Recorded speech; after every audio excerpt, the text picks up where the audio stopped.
Nabuhay po siya. Nabuhay siya. Nabuhay siya. Tapos nung sinabi niya doon, sabi ko, nung dinala ko sa ospital, binigyan ko siya ng mouth to mouth. Wala na po siyang malay noon. Walang malay. Pagdating sa ospital, nagising na siya.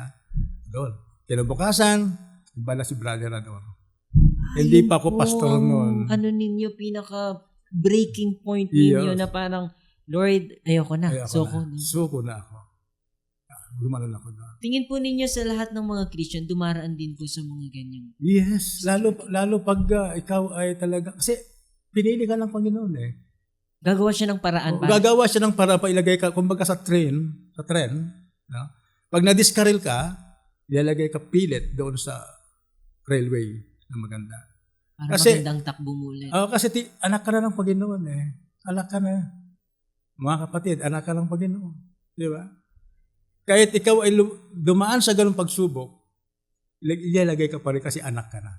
Di ba? Sabi ng John 1:12, di ba? Ikaw ay may anak ng Diyos. Binigyan ng karapatan na maging anak ng Diyos. So kahit ikaw ay gumawa pa sa mundo ka, kukunin ka pilit. No? Kasi may purpose ang Panginoon sa iyo. Amen.